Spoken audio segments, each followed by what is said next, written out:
The challenge that I have had over the past few years is finding good people with integrity.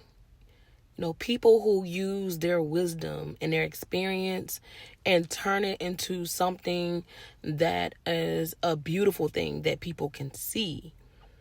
I've found myself surrounded by individuals who like to exploit people and use philanthropy to get what they needed out of it. It's challenging to see if these individuals are really for what they say they stand for. And I wanted to remove myself from those individuals, but then I realized something. No, God placed you there so that you could be a beacon and a light.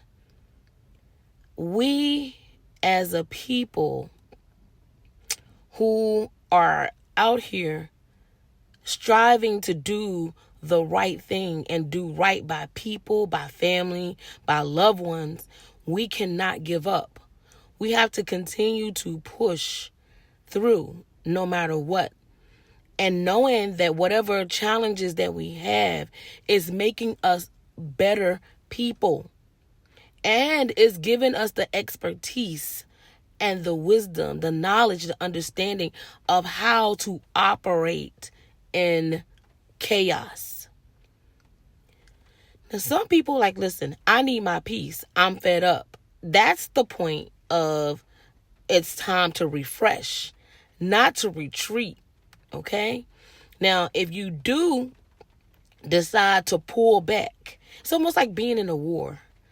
And you know that if you go that extra mile, you're going to get the enemy. But the enemy also sent out other people to watch you. So sometimes you do have to pull back so you can re-strategize. And I'm going to tell you the most important part of this whole thing is to re-energize. You have to eat. You have to rethink. You have to pray. You have to get some sleep. So you have to think about that when it's challenging for you in the spaces that you're in, whether it's employment, whether it is community engagement, whether it's in church, whether it's family. There are some very, very tough things to get through, but I think we as women are resilient individuals, people who God created, that we can handle chaos and mess.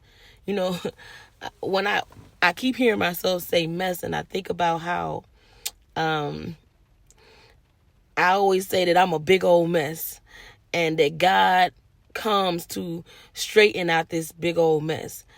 But I also realize that nothing I do that is not sanctioned by God is going to prosper. It has to be sanctioned by God. It has to be ordained by Him. Because if it's not ordained by Him, it will stay a mess. God comes to untangle all the rights, the wrongs, whatever we do. He shows us where we're really supposed to go. And if you do a deep dive, a deep search within, you will realize that these moments that you are experiencing in this thing called life, and that's one of my favorite things to say, because I believe there is life beyond this life. And this here is just a roadmap to get to that life. And I'm going to turn my light up. You don't have to be concerned about being surrounded by negative spirits, by people who are unhealthy, who are unwell. As I've said in my previous podcast, you have to make sure that you have that constant relationship with God. When you have that constant relationship with Him, He shows you which way to go and what to do. You could be the lesson for the individual you're running from. Now you're really not walking instead of what God have purposed you to do. That may be the will of the Lord, that you are either an interceptor, interceder, a disruptor, whatever it may be. And that's when that retreat or pullback comes, when you feel overwhelmed. You have to go and surround yourself around people who can pray for you, who can speak truth and life to you. Someone that can tell you the truth, the uncanny truth, where, they're not sugarcoating it, because we need that. Now, I'm a one that do not like to use, profanity, bad language. I don't believe that's productive. I believe that you can get your point across to someone, whether you're well educated or, articulate or not. It all depends on what comes out of your heart. And if you have a good heart, if you have a thriving heart, a positive heart and mind, good things will come out of your heart and your mind. So I just believe that you surround yourself around someone who can do that for you. And a lot of times when a person tell you the truth, it do not feel good. That's when you stay. You don't run. That's the feel that you are supposed to have, because it makes you rethink and it makes you re-strategize. We are some complex individuals. Think about it. We're women, and I truly believe God made us that way because we birth civilization.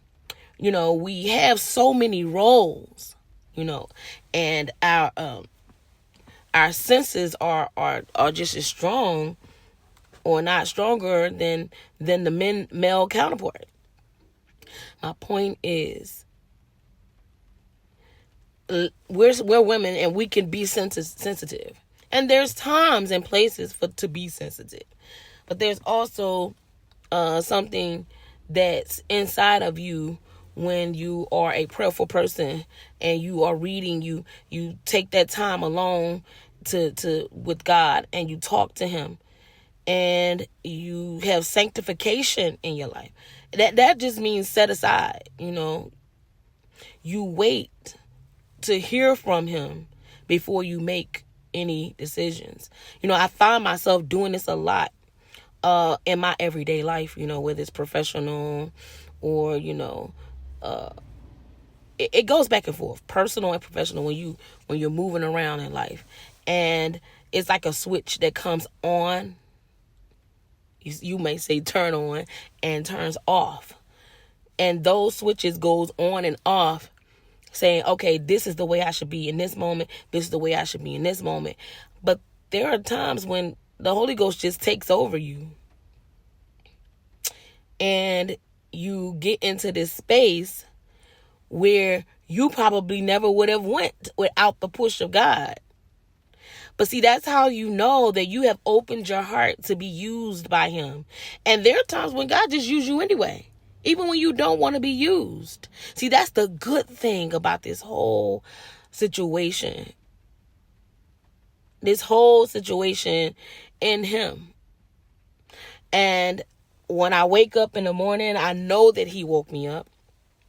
And when I see the light of day, I'm like, okay, God, this is another opportunity for me to continue to strive to do the right thing, to ask for forgiveness, to acknowledge my rights and my wrongs, and to, forgive others.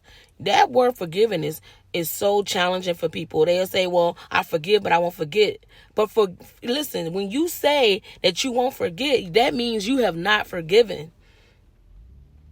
And just because you forgive someone does not mean that you have to stay connected to them in a way that you probably would have if y'all had a great relationship or a friendship. You could just show up in that person's life and show them the light of God. You do not diminish the power of God. If it's in you, the strength is in you, it is going to pour out and come out and illuminate that darkness. So any dark thing that is around you will surrender, because that's what happens when you have strong faith in God.